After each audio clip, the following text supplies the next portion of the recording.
Hi everybody and welcome back to my modeling channel. So today I recover one of my old Saab 340 on scale 144 from Welsh Model. So that airplane has suffered quite a lot of damage on relocation. The gear was completely, the main landing gear was destroyed basically. We can see that there was some damage on the fuselage right here. Everything has been split out. And unfortunately, I don't know what happened, but each time I have some planes who, with a white coat of paint, basically, I don't know if we can see it well over here, but the paint has been pretty badly cracked all over the fuselage. I think this is by the plastic bubble pressing over here and through the years and the temperature. So I have basically to redo all these parts. So for these, I will repaint the aircraft in a new livery. So first I will have to of course clean up all the paint, remove the former decals, rebuild basically that part of the main landing gear. So I find in my old boxes some wheels who are at the proper dimension to that Saab 340, and then I will also use some of my homemade decals, and what I will do is I will make the Crossair livery. So I did those, and I will build my own decal, and I will do that for the Saab 340. This is the liveries of the 90s, late 90s, mid 90s I would say, for Crossair original carrier. So I have all the panel lines and the boots and everything, and you can see some other decals, but that's going to be for another rescued aircraft. So enough of talking, and let's start rebuild that little marvel.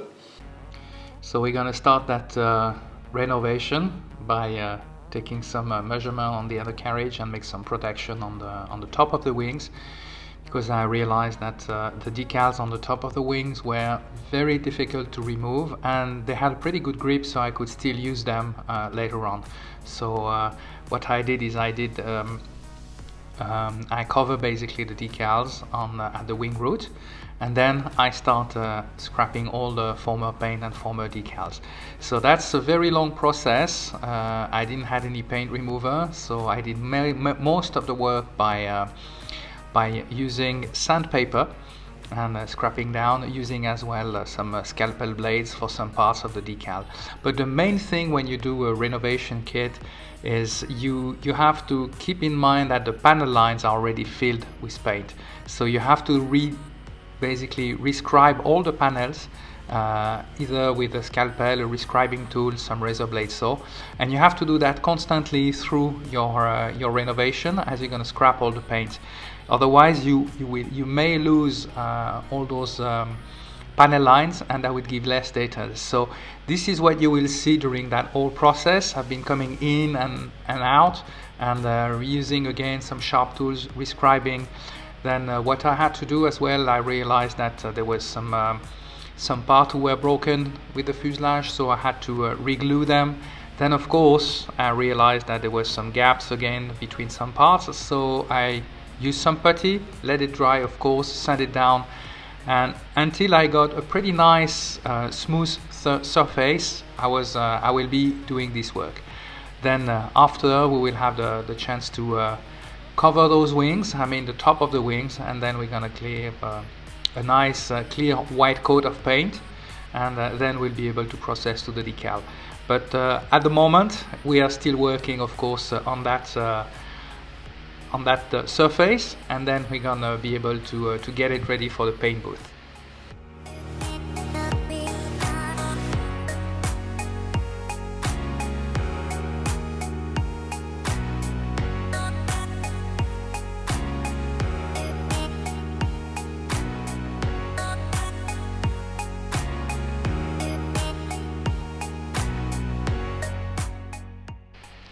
So now that I cover the wings, it's almost we're getting really close to the end, so I have to rescribe again the panel lines.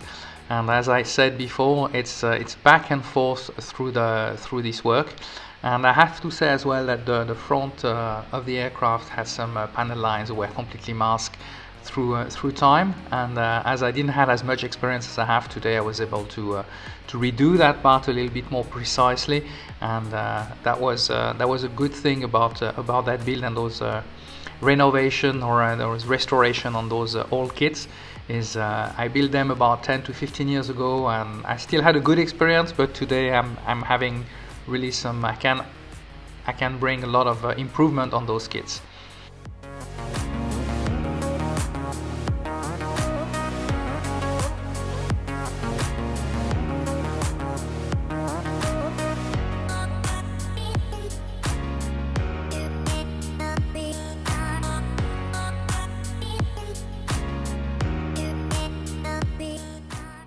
Now the kit is ready for the paint booth, and I will be able to give basically 2 coats of white, basically basic white Tamiya color.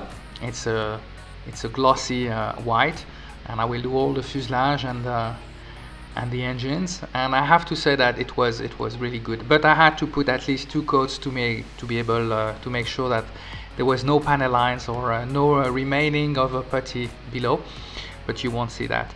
So after that, I let it cure for about 2 to 3 days to make sure that everything was perfectly done, and then I was able to remove. And as you can see, the decals on the upper side of the wings remain, and that was an easy fix.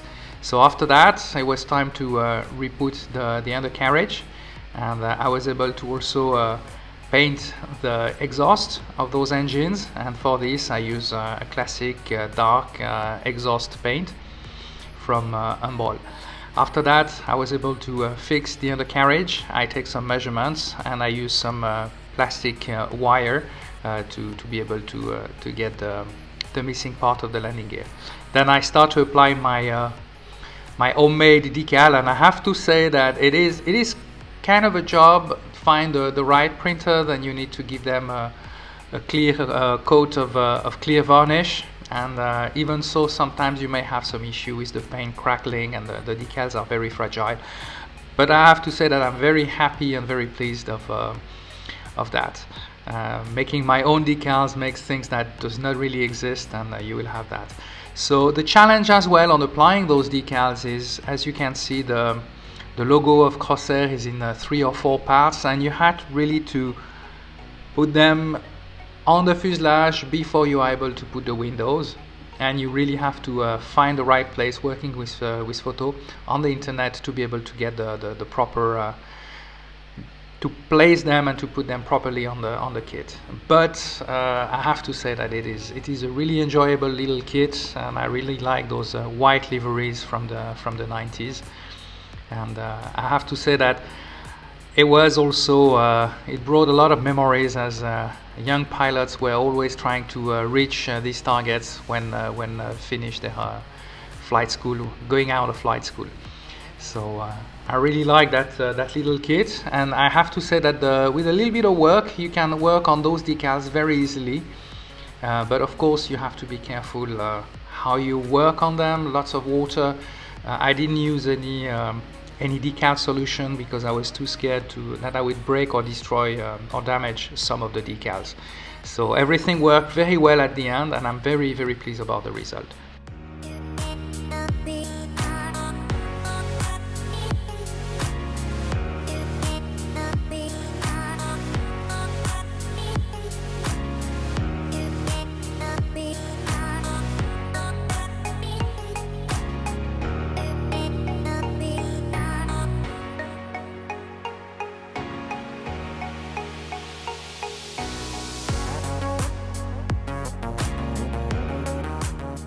So it's now time to do the last little details, put the antennas and rotating beacon and the propeller on the aircraft. I had some issues on mounting these propellers, so I had to readjust the holes, and then I was able to fix them. And I have to say that I really enjoy working on that little model. So this is the end result of that Saab 340 from Crossair. I hope you enjoyed that build and that restoration with me. If you did so, please give me a thumbs up. If you haven't done it before, subscribe to my YouTube channel. And I will see you soon for another build review or another restoration for those airliners. Thank you for watching and see you on the next movie.